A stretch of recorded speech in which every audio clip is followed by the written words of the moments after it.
Hello friends, स्वागत है आप सभी का हमारे इस यूट्यूब चैनल हिंदी साहित्य में। आज के इस वीडियो में हम लोग हिंदी साहित्य से संबंधित 30 महत्वपूर्ण प्रश्नों को देखेंगे जो कि अक्सर परीक्षा में पूछे जाते हैं। तो चलिए शुरू करते हैं। पहला प्रश्न है, भारतीय आर्य भाषा परिवार की भाषाओं का मूल स्रोत कौन सी भाषा है? ए हिंदी, बी वैदिक संस्कृत, सी मराठी या फिर डी लौकिक संस्कृत।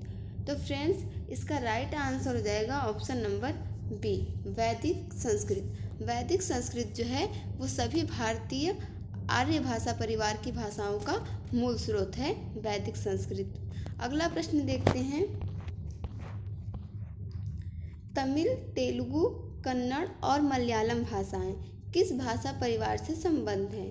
ए भारतीय आर्य भाषा परिवार, बी भारत यूरोपीय भाषा परिवार, सी द्रविड़ परिवार या फिर डी आधुनिक भारतीय आर्य भाषा परिवार। तो इसका राइट आंसर हो जाएगा ऑप्शन नंबर सी द्रविड़ परिवार। द्रविड़ परिवार से जो है तेलुगु, तमिल, कन्नड़ और मलयालम ये सभी भाषाएं संबंधित हैं। अगला प्रश्न देखते हैं, भाषा का मूल रूप कौन सा है?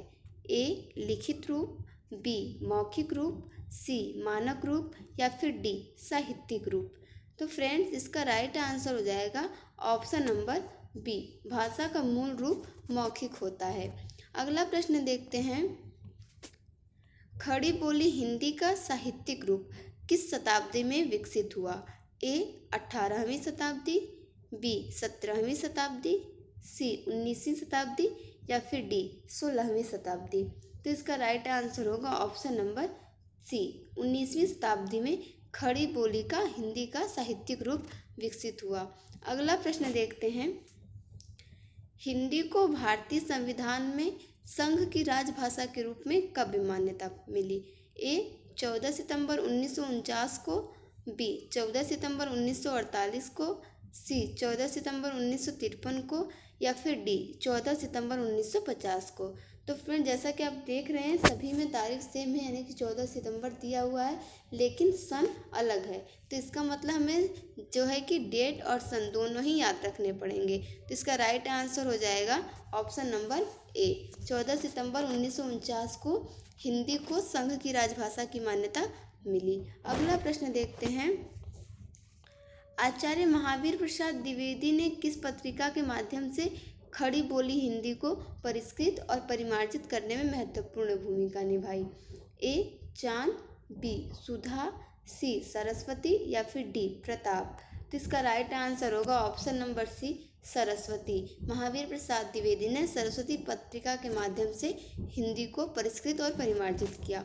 अगला प्रश्न देखते हैं, भारत की खड़ी बोली, यहाँ पे प्रश्न रहेगा, भारत की खड़ी बोली हिंदी दक्षिण में किस रूप में विकसित हुई?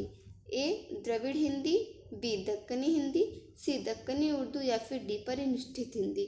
तो फ्रेंड्स, इसका राइट आंसर हो जाएगा option number B Dakkani Hindi. अगला प्रश्न देखते हैं, मध्यकाल में राजकाज की भाषा के रूप में किस भाषा को मान्यता मिली हुई थी? ए हिंदी, बी उर्दू, सी फारसी या फिर डी अरबी। तो इसका राइट आंसर हो जाएगा ऑप्शन नंबर सी फारसी। फारसी जो भाषा थी मध्यकाल में राजकाज की भाषा के रूप में प्रयोग की जाती थी और उसे मान्यता प्राप्त थी। अगला प्रश्न देखते हैं, संविधान के किस अनुच्छेद के अनुसार संघ की राजभाषा हिंदी और लिपि देवनागरी है? ए अनुच्छेद 343, बी अनुच्छेद 346, सी अनुच्छेद 344 या फिर डी अनुच्छेद 342। तो इसका राइट आंसर होगा ऑप्शन नंबर ए अनुच्छेद 343 के अनुसार संघ की राजभाषा हिंदी होगी और लिपि देवनागरी। अगला प्रश्न देखते हैं, ब्रजभाषा और अवधी किस काल की काव्य भाषाएं थीं? ए प्राचीन काल, बी मध्यकाल, सी आधुनिक काल या फिर डी वैदिक काल। तो इसका राइट आंसर होगा ऑप्शन नंबर बी मध्यकाल। मध्यकाल में जितनी भी काव्य रचनाएं हुई उनमें अधिकतर ब्रज भाषा और अवधी भाषा का प्रयोग देखने को मिलता है। अगला प्रश्न देखते हैं, हिंदी की बोलियों को कितने वर्गों में रखा जाता है?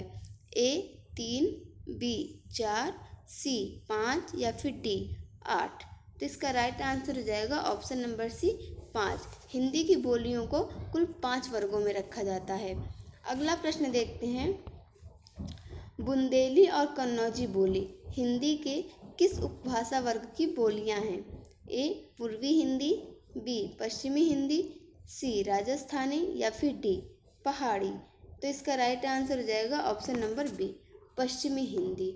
बुंदेली और कन्नौजी बोली जो हैं वो हिंदी के पश्चिमी उपभाषा वर्ग की बोलियां हैं। अगला प्रश्न देखते हैं, आधुनिक भारतीय आर्य भाषाओं का विकास किससे हुआ? ए संस्कृत, बी हिंदी, सी अपभ्रंश या फिर डी पाली प्राकृत। तो इसका राइट आंसर हो जाएगा ऑप्शन नंबर सी अपभ्रंश से जो है सभी आधुनिक भारतीय आर्य भाषाओं का विकास हुआ है। फ्रेंड्स, भारतीय आर्य भाषा परिवार को लेकर एक विस्तृत वीडियो है, उस पर हमने जिसमें विस्तार से चर्चा की है। आप लोग चाहें तो देख सकते हैं, जिसका लिंक आपको डिस्क्रिप्शन में मिल जाएगा। अगला प्रश्न देखते हैं, भोजपुरी मूलतः किस प्रदेश की बोली है? A Rajasthan, B Bihar, C Madhya Pradesh, D Uttar Pradesh. तो फ्रेंड्स, इसका राइट आंसर होगा option number B Bihar. Bhojpuri जो है वो मूलतः बिहार की बोली है। अगला प्रश्न देखते हैं, मानक हिंदी का विकास किस बोली से हुआ? ए खड़ी बोली हिंदी, बी ब्रजभाषा, सी अवधी या फिर डी बांगरू। तो इसका राइट आंसर हो जाएगा ऑप्शन नंबर ए खड़ी बोली से जो है मानक हिंदी का विकास हुआ। अगला प्रश्न देखते हैं, भाषा के संदर्भ में अशुद्ध तथ्य कौन सा है? ए भाषा अर्जित संपत्ति है, बी भाषा सामाजिक वस्तु नहीं है, सी भाषा परिवर्तनशील है या फिर डी भाषा अनुकरण द्वारा अर्जित की जाती है। तो फ्रेंड्स, इसका राइट आंसर हो जाएगा ऑप्शन नंबर बी भाषा सामाजिक वस्तु नहीं है। ये जो कथन है भाषा के संबंध में ये असत्य है या अशुद्ध है। अगला प्रश्न देखते हैं, लिपि के विकास क्रम में पहली लिपि कौन सी है? ए भावमूलक लिपि, बी सूत्र लिपि, सी चित्र लिपि या फिर डी प्रतीकात्मक लिपि। तो इसका राइट आंसर हो जाएगा ऑप्शन नंबर सी चित्रलिपि। लिपि का जो विकास क्रम होता है उसमें सर्वप्रथम जो लिपि आती है वो है चित्रलिपि। अगला प्रश्न देखते हैं, मैथिल कोकिल किसे कहा जाता है? ए विद्यापति, बी बिहारी, सी कलेक्टर सिंह केसरी या फिर डी घनानंद। तो इसका राइट आंसर होगा option number A Vidyapati. Vidyapati को मैथिल कोकिल भी कहा जाता है और इनको अभिनव जयदेव की उपाधि भी प्राप्त है। अगला प्रश्न है, कृष्ण काव्य की अपार संपदा किस भाषा में है? ए अवधी, बी ब्रजभाषा, सी खड़ी बोली या फिर डी मैथिली। तो इसका राइट आंसर होगा option number B Brajbhasha. Krishna काव्य की जितनी भी रचनाएं हैं वो लगभग सभी हमें ब्रजभाषा में देखने को मिलती हैं। अगला प्रश्न है, ब्रजभाषा, खड़ी बोली, हरियाणवी, बुंदेली और कन्नौजी बोलियां हिंदी की बोलियों के किस वर्ग की हैं? ए पूर्वी हिंदी, बी पश्चिमी हिंदी, सी राजस्थानी या फिर डी पहाड़ी। तो इसका राइट आंसर हो जाएगा ऑप्शन नंबर बी पश्चिमी हिंदी के अंतर्गत ब्रजभाषा, खड़ी बोली, हरियाणवी, बुंदेली और कन्नौजी ये जो सभी बोलियां हैं ये पश्चिमी हिंदी के अंतर्गत आती हैं। अगला प्रश्न देखते हैं, मुगल काल में हिंदी भाषा पर प्रभाव डालने वाली भाषा कौन सी है? ए फारसी, बी अंग्रेजी, सी चीनी या फिर डी जापानी। तो इसका राइट आंसर हो जाएगा ऑप्शन नंबर ए फारसी। जो फारसी भाषा थी वो मुगल काल में हिंदी भाषा पर सबसे ज़्यादा प्रभाव जो है फारसी भाषा ने डाला था।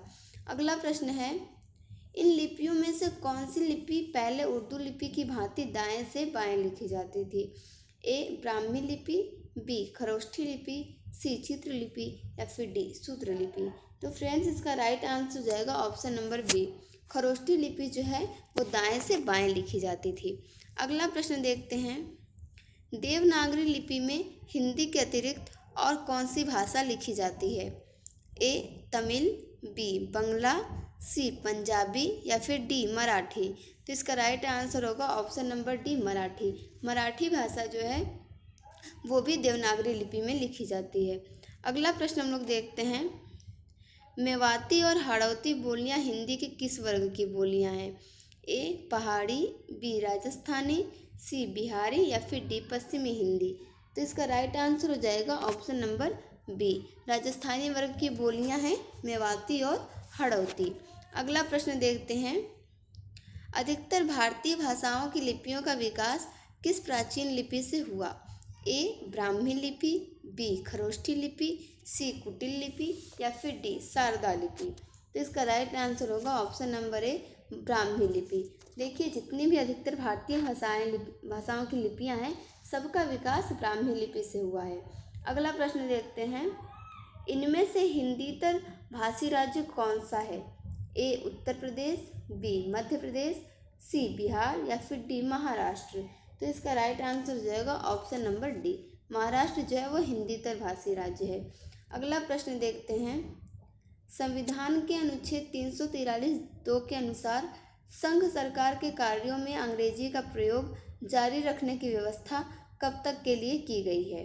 ए 26 जनवरी 1950, बी 25 जनवरी 1964, सी 14 सितंबर 1950 या फिर डी 26 जनवरी 1965। तो इसका राइट आंसर हो जाएगा ऑप्शन नंबर बी 25 जनवरी 1964। अगला प्रश्न देखते हैं, हिंदी में किस भाषा के अर्थ में पहले साधु भाषा, टकसाली भाषा तथा परिनिष्ठित भाषा का प्रयोग होता था? ए ब्रजभाषा, बी खड़ी बोली हिंदी, सी मानक भाषा या फिर डी जन भाषा। तो इसका राइट आंसर हो जाएगा ऑप्शन नंबर सी मानक भाषा। मानक भाषा के अर्थ में पहले साधु भाषा, टकसाली भाषा और परिनिष्ठित भाषा का प्रयोग किया जाता था। अगला प्रश्न है, निम्नलिखित काव्य पंक्तियाँ किस कवि की हैं? जामे रस कछु हो ताहि सब कोय, बात अनूठी चाहिए भाषा को होय। ए भारतेंदु हरिश्चंद्र, बी सत्यनारायण कविरत्न, सी जगन्नाथ दास रत्नाकर या फिर डी मैथिली शरण गुप्त। तो इसका राइट आंसर हो जाएगा option number A Bharatendu Harishchandra. ये जो पंक्तियाँ हैं इसके लिए रचयिता भारतेंदु हरिश्चंद्र हैं। अगला प्रश्न है और लास्ट प्रश्न भी है, प्रश्न संख्या 30, हिंदी खड़ी बोली गद्य के विकास में किस साहित्यकार ने महत्वपूर्ण भूमिका निभाई? ए सदल मिश्र, बी मिश्र बंधु, सी ग्रियर्सन या फिर डी अमीर खुसरो। तो इसका राइट आंसर हो जाएगा ऑप्शन नंबर ए सदल मिश्र। सदल मिश्र ने जो है हिंदी खड़ी बोली गद्य के विकास में बहुत ही महत्वपूर्ण भूमिका निभाई है। तो दोस्तों, ये थे आज के हिंदी साहित्य से 30 बहुत ही महत्वपूर्ण प्रश्न जो कि अक्सर परीक्षा में पूछे जाते हैं। ये वीडियो आप लोगों को कैसी लगी हमें कमेंट करके ज़रूर बताएं। Thank you for watching this video.